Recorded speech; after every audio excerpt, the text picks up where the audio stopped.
Natakpan ni manager yung camera natin. Lagi siyang ano.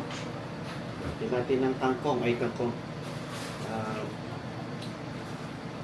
Tawag dito? Papaya. Sibuyas. Ay, sitaw. Ano, Paps? Parang may gulay pa rin.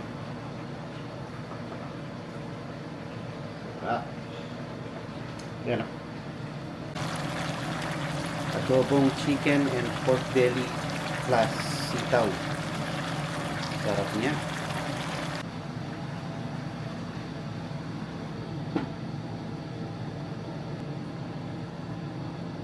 Solid. Luto na siya.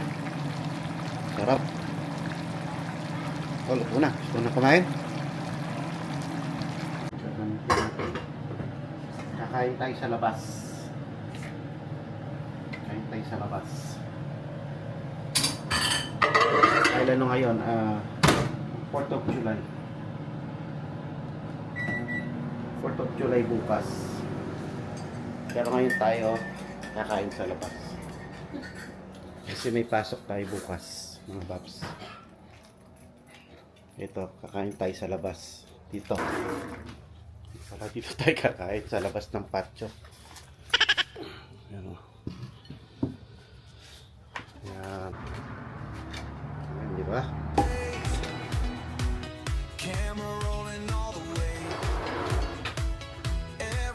Kain na tayo. Makes this journey all worthwhile.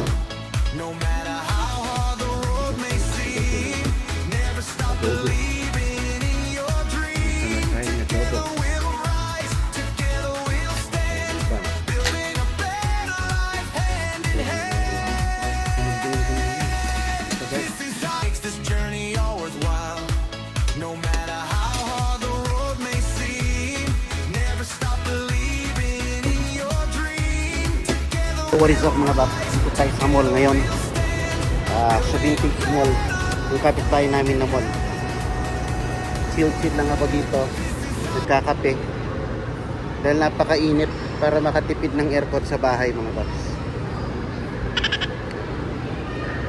Tayo sa mall namin. Vintage Fair Mall. Tambay lang.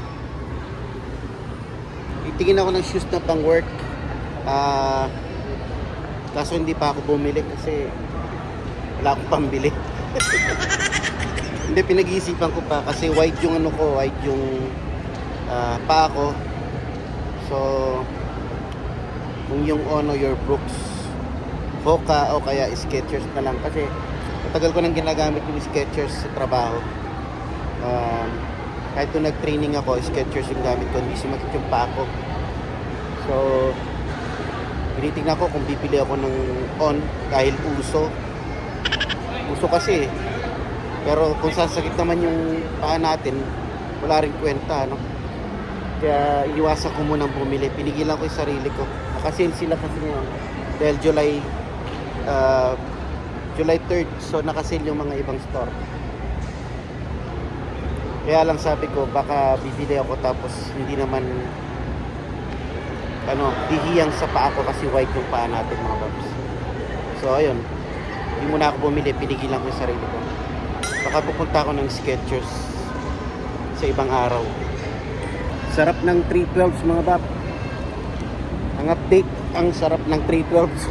Parang palagi ka naka-file ng vacation. So pang 4 days ko ng off ngayon, pasok ako bukas. July 4th or 4th of July, isang araw lang. Tapos mag-duty ako ng 4 days. Hindi, mag-o-off ako ulit ng 4 days. Tapos after nun, mag-duty ako ng 4 days straight. Kaya nakapag straight akong day off ngayon kasi nung nakaraan, nag-duty ako ng 3 days tapos 1 off lang. Tapos nag-duty ulit ako ng 2 days. Kaya nakuha ko pa agad yung 6 days ko. Yun. Kaya kung kaya mong kunin yung 6 days mo, mahaba yung day off. Pero we'll see. Pinifigure out ko pa kung paano ko isi-set yung schedule ko. Pero pala kami simple celebration ng July. Dapat July 4th bukas yung July 4th. Kaso may mga pasok kami. Kaya ngayon na lang namin isi-celebrate ng simple lang. Nagluto si manager ng palabok. Tapos siguro mag-take out na lang kami ng chicken. Kaya nga pala kami lumabas saglit. Tapos magdi-dinner lang sa bahay. Yun lang ang ano natin. Yun yung pinaka July 4th celebration namin kasi bukas may mga pasok kaming lahat. So yeah, stay tuned mga paps. Check out na ano, chucks. Charge chicken, charge chicken. You know.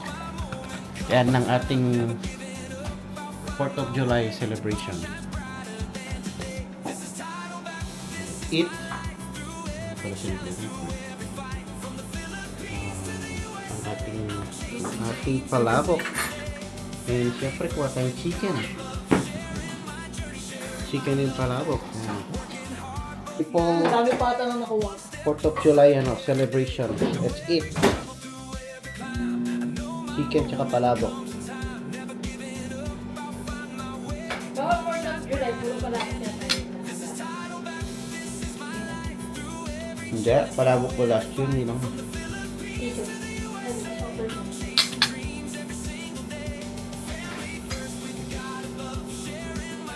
Chicken yan.